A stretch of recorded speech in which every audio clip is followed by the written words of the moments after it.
Hey y'all, welcome as we continue to read through the book of Proverbs together. Today we're going to be reading through chapter 26 in Proverbs. This chapter mainly deals with foolishness and foolish choices, and we'll go ahead and start in verse 1. Honor is no more associated with fools than snow with summer or rain with harvest. Like a fluttering sparrow or a darting swallow, an undeserved curse will not land on its intended victim. The word honor in Hebrew here is kabad, and it means heave or weighty. It can refer to the glory of God as well as the special respect given to people. A fool doesn't have what it takes to handle responsibility successfully or to win the respect of others. Honoring a fool is as out of place as snow in the summer or rain in harvest time. All three cause serious inconveniences. It was commonly believed that blessings and curses had an objective existence, that once they were spoken, the word would be effective. Scripture makes it clear that the power of a blessing or a curse depends on the power behind it. Balaam tried to curse Israel in Numbers chapter 22 and 23, but God would not allow it. Balaam could not curse what God had already blessed. God is the only power that stands for eternity. The word of God is powerful because it is Yahweh's word, and his will is always fulfilled. He will fulfill his word. And we'll continue in verse 3. Guide a horse with a whip, a donkey with a bridle, and a fool with a rod to his back. Don't answer the foolish arguments of fools, or you will become as foolish as they are. Be sure to answer the foolish arguments of fools, or they will become wise in their own estimation. Trusting a fool to convey a message is like cutting off one's feet or drinking poison. A proverb in the mouth of a fool is as useless as a paralyzed leg. Honoring a fool is as foolish as tying a stone to a slingshot. A proverb in the mouth of a fool is like a thorny branch brandished by a drunk. An employer who hires a fool or a bystander is like an archer who shoots at random. As a dog returns to its vomit, so a fool repeats his foolishness. There is more hope for fools than for people who think they are wise. These verses all detail the life of a fool and what is appropriate for a fool. Solomon paints a vivid picture of a fool and what happens if you give them a job to do. You'll have to treat them like a dumb animal. Whips and bridles keep horses and donkeys under control. A fool may need strong stimulation and direction because they are rebellious, lazy, or too wild.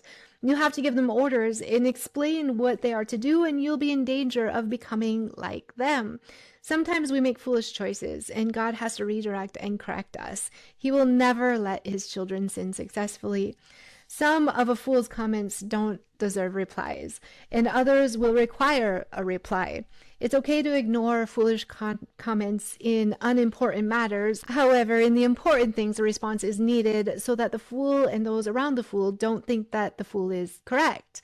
It really depends on the fool and what they are saying or doing. A truly wise person will be sensitive and know when to apply one or the other. As a lame person's legs are useless to take them anywhere, a fool also can't get anywhere in life. Cutting off a messenger's feet makes it impossible for the message to be delivered. So sending a fool with a message makes the delivery of that message pretty much impossible. A fool will confuse others and end up harming themselves. It is painful to listen to a fool. Healing and refreshment do not come with a community of fools.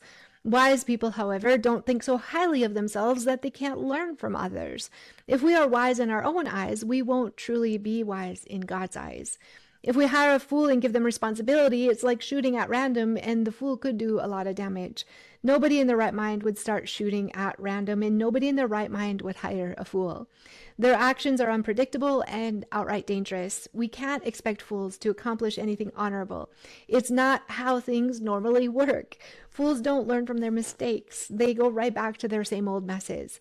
Rather than turning to God and entering into a divine new nature, they go back to their old life. Obedience and perseverance in the things of the Lord are proof of conversion. And we'll continue in verse 13. The lazy person claims, "There's a lion on the road. Yes, I'm sure there's a lion out there." As a door swings back and forth on its hinges, so the lazy person turns over in bed. Lazy people take food in their hand, but don't even lift it to their mouths. Lazy people consider themselves smarter than 7 wise counselors. These verses speak specifically into laziness. A lazy person will procrastinate and find any excuse not to do what they know needs to be done. If there are no real difficulties or reasons to put something off, they will imagine something to avoid working or taking action. Rather than getting out of bed and going to work, a lazy person uses their energy uselessly, turning from side to side in bed or on a couch. A door at least fulfills its purpose in opening and closing, but a lazy person does not. They toss and they turn, going absolutely nowhere.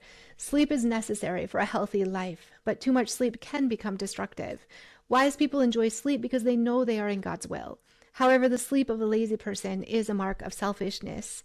The biggest thief of all is the lazy person who could work but refuses to. They want to consume what others produce, but not produce anything for others to use. God gave Adam work to do in the garden before sin ever entered the scene in Genesis 2:15. Before Jesus began his public ministry, he worked as a carpenter. Paul worked as a tent maker. When we work, we are cooperating with God in caring for and using his creation. We're helping to provide for others, and we are growing in character. A lazy person can become so lazy that they don't even care for themselves. In 2 Thessalonians 3:10, Paul taught that if any Christ follower refuses to work, they should not eat. If we are unwilling to feed ourselves, eventually we will be unable to feed ourselves. A lazy fool is someone who has every capability to work, but refuses. Lazy people often convince themselves that their laziness is justified. Not even 7 wise people will be able to change their mind. Laziness often leads to irrationality. When Saul should have been leading his army against the Philistines in 1 Samuel 14, he was resting under a pomegranate tree.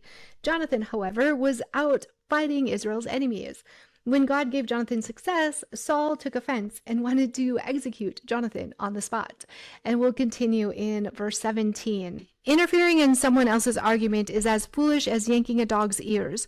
Just as damaging as a madman shooting a deadly weapon is someone who lies to a friend and then says, "Oh, I was only joking." These verses emphasize the love of peace. The busybody who unnecessarily gets involved in conflicts that do not concern them will end up getting themselves into trouble and potentially hurt. Moses had to flee from Egypt because he got himself involved in other people's battles in Exodus chapter 2. An armed madman is dangerous, and a person who deceives a friend is just as dangerous. Needlessly hurting others in any way is not okay with God. Hurting someone for the sake of a joke is never okay. Madmen and deceivers do damage wherever they go. Deceivers are even worse because the hypocritical disguise covers their motives. Peter warned us in 2 Peter 2:3 that false teachers would rise up and try to exploit people, and we need to be cautious of that. And we'll continue in verse 20. Fire goes out without wood, and quarrels disappear when gossip stops. A quarrelsome person starts fights as easily as hot embers light charcoal or fire lights wood. Rumors are dainty morsels that sink deep into one's heart. These verses deal with slanders and gossiping. If a gossiper would stop gossiping, interpersonal conflicts would fizzle out, much like not adding wood to the fire to let it die out. A gossiper usually tells half-truths or exaggerations. Satan bent the truth to deceive Eve in Genesis 3. Quarrelsome people love to stir up trouble, again like adding fuel to a fire to keep it burning. The words of a gossiper enter the ears of those who welcome them. The gossiper eats and enjoys their secrets like we enjoy food. People who feed on gossip only crave more and more, like Oreos and Doritos. The only remedy for a gossiper is for them to develop an appetite for God's truth. We need to be cautious of gossip because gossip does a ton of damage and it hurts people deeply. We need to choose to put fires out that will cause harm to others in any way, not fuel them. And we'll continue in verse 23. Smooth words may hide a wicked heart, just as a pretty glaze covers a clay pot. People may cover their hatred with pleasant words, but they're deceiving you. They pretend to be kind, but don't believe them. Their hearts are full of many evils. While their hatred may be concealed by trickery, their wrongdoing will be exposed in public. If you set a trap for others, you will get caught in it yourself. If you roll a boulder down on others, it will crush you instead. A lying tongue hates its victims. A flattering word causes ruin. These verses apply to hypocrisy and phony friendships. If we are inwardly angry at people, all our words of friendship are meaningless. Flattery is as cheap and worthless as things that appear to be expensive but truly have no value. Saul tried to flatter David more than once, but David saw right through his unrepentant heart. A person with evil intent trying to trap others in evil ways can find that they in turn end up in their own tangles of life. In this time and culture, people would position large stones to fall on the enemy, but sometimes that stone would roll back and hurt the one setting the trap instead. In Esther 7, Haman built a gallows to hang Mordecai, but he ended up hanging from it himself. In Daniel 6, Daniel's enemies had thrown him into a lion's den, but they themselves ended up in that den in the end. Deceptive speech has two effects.